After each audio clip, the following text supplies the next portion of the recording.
money for many people is a fear-inducing problem. And it seems in the world today, fear is crippling us for a myriad of reasons. Part of it is we don't have a structure to try to cope with it. How do we address the fact that their landmines are all around us, but if those landmines keep us locked indoors, that's not life either. How do you become brave enough to challenge the demons that you fear most? You do it incrementally. Like if you're afraid of something. I had a client who was afraid of using a telephone. He had really crippling social anxiety. A telephone? Yeah, he couldn't talk on the telephone. He had crippling social anxiety. And he was an outcast. I mean, people had bullied him his whole life. He had a low IQ, so he was intellectually impaired. He had some sensory deficits. He had a rough time, but he couldn't use the phone. He was afraid of it. Well, so what did we start doing? Put your hand on the receiver and just wait till you're bored of that, right? Because that means you've calmed down. Pick up the receiver. Wait till you're bored of that. Put it by your ear. Wait till you're bored of that. Step by step. So if you have a big problem, you kind of have to figure out a map that allows you to differentiate it into smaller and smaller problems until the problem is small enough so that you could address it. And you have a conversation with yourself about that. Oh my God, I can't handle that. It's like, okay, is there some tiny piece of that would help a little bit that you could handle? And it might be something so trivial that you're ashamed to admit to yourself that you had to pick something so small to have enough courage to face it. But like join the club. Everybody has these things they're afraid of arbitrarily. And what a good behavioral psychologist can do is break that into tiny pieces. And it's a good mode of problem solving, break it into tiny pieces. So for example, I'm trying to sort my office out because things keep flooding into it. I noticed all the books on the outside. walkway outside the house. Yeah, so I'm going through my bookshelf, and we did a bunch of renovations, and people send me stuff all the time, and my office tends to be like the landing place of a lot of stuff constantly, and it's daunting to me, and has been in part because of ill health.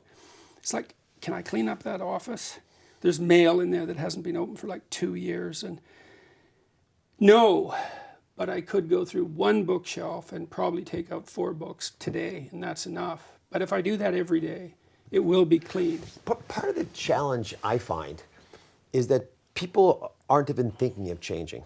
They have accepted the status quo. The self-preservation benefit of not going outside the door, metaphorically, into the world. The natural need I think we should all have to expand ourselves beyond the normal boundaries, which is I think what we're called to do, gets stifled and suffocated so that we'd rather just stay inside this little space. And we build these walls to protect ourselves, not realizing you're actually building you're caging yourself in. Yeah, well, and the outside tends to come inside too, right? There's a snake in every garden. Anyway, right. This is the deeper biblical symbolism. So once you've decided to change, you're actually probably 80% of the way there. The tactics you're describing are beneficial. Well, there's even a precondition to that, and that's the decision that you're insufficient in your current form, which is, of course, always true, and a terrible burden and a terrible reality, and no wonder people want to avoid it. But there's also hope in that, right? Because if things aren't good enough, probably you could be better. And so thank God for that you could actually be better. And not only that, you probably know some manner in which you could be better that would work if you would just do it. So and that's a pathway, man. As I look at so many humility, but as I look at so many people today, they actually they almost like the anger. Right? Anger is a positive emotion. Actually, it's a weird emotion. It is? Yes. It's a mixture of positive and negative emotion. Positive emotion makes you move forward, right? That's how it's tied to your body. And anger is a forward movement, and it suppresses fear, right? And so, would you rather be angry or afraid? Well, angry is hard. It's really stressful physiologically, but it has a positive emotion. That's the self-righteousness that kind of comes out in self-righteousness and self-aggrandizement, But so and so it's attractive for that reason, and because it suppresses fear. Like if you chase a cat around with a broom, which you shouldn't do, but this is just an example, and it'll run away because it's afraid. But if you corner it, and then it can't escape, the cat will attack eventually, because because fear isn't working, it can't run away apparently. So then anger comes up, suppresses fear, and the cat will attack. Now, the cat might get killed, in a natural circumstance, but anger definitely suppresses fear biologically. So the fact that many people revel in their anger shouldn't surprise me or anybody. No.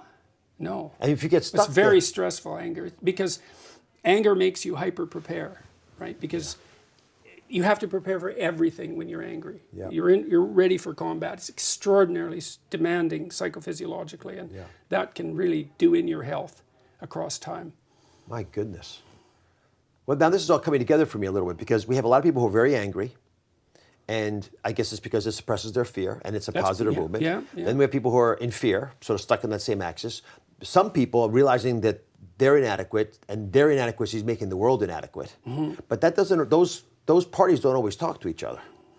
I mean, one of the problems with anger is that anger generally means you've identified the problem in someone else, and that's also comforting.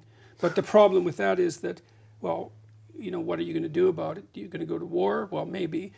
But, my sense, and this is partly because I'm a psychologist, I suppose, is like, look to yourself, fix yourself up. That'll occupy you forever. It's much better. And whatever you see out there in some other person that you think is terrible is also in here, that's for sure. And if you can quell that in here and really do that, then you can understand what it is that you're hating, and you'd have a better time. You'd be better able to address it anyways. It's also in line with the idea of humility. It's like, anger is dreadfully attractive, but it's really hard on people.